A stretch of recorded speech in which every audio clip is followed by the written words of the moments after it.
Suspected Bronx drug dealer tortured rivals with hot iron on buttocks. Ah, the Bronx, those beloved people that bought you face slashings and chopped cheeses. In the spirit of New York City, there's only one word that comes to mind when I think of someone who burned another man's butt cheeks with a hot iron. Pause. A suspected drug trafficker. There is no suspected. You either are or you aren't. You can't suspect the zebra of having stripes, who was arraigned in court on Thursday after 18 months on the lam, was a vengeful Bronx dealer who kidnapped and tortured at least two of his rivals by using a hot clothes iron to burn them on their butts.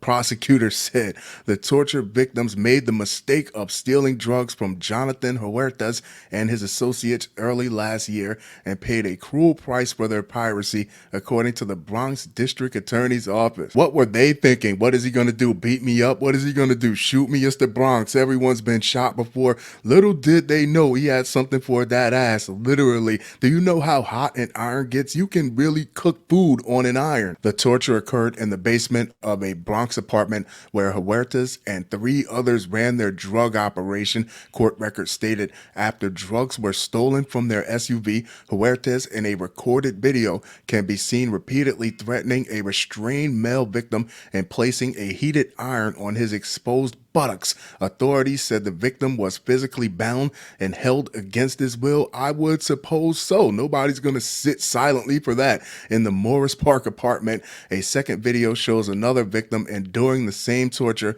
in the same place. Yet another video. Where are they getting all these videos from if this is supposed to be some top secret drug operation headquarters? Revealed that Huertas and one of his partners, Cesar Jimenez, melted a plastic bottle above the exposed buttock of the first victim and allowed the melted plastic to drip on the victim's skin, prosecutors said. But he was clearly worried about the wrong thing. He was concerned with people stealing drugs from outside of his camp when he should have been worried who was having all those cameras and basically surveillance running inside of his camp. Searches and surveillance led to the arrest of Jimenez and two others, but Huertas, 31, managed to escape and stay on the run for 18 months until authorities caught up with him in September in Jalisco, Mexico. The illegal drugs flooding our city are not only causing record overdose deaths, but members of criminal organizations involved in the importation and distribution have been charged with crimes of cruelty and disregard for human life, Special Narcotics Prosecutor Bridget Brennan said in a statement, and the Yankees take the field.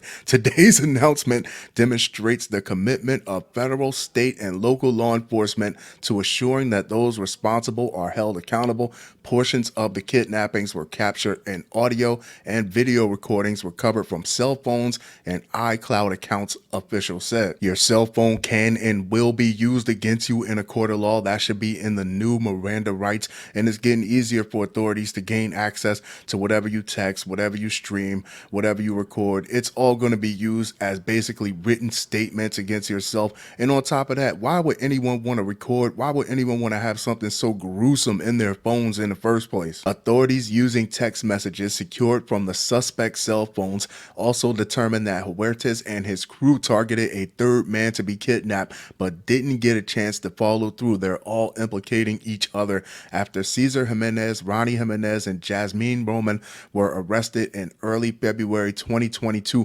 Huertas fled the city, officials said. At the time of his September arrest in Mexico, he was in possession of a fraudulent Mexican identification card in addition to his New York State identification. Why would you have them two together, according to authorities? Me personally, I don't think it's a very good idea to hide in Mexico unless you're really plugged in, because the way the border is wide open, it will look very bad if the Mexican government refused to assist in any American investigation. But then again, I also think it's a terrible idea to burn someone on the ass with a hot clothing iron. So there it is. Huertas has been charged with kidnapping, assault, trafficking, criminal possession of a controlled substance, and conspiracy.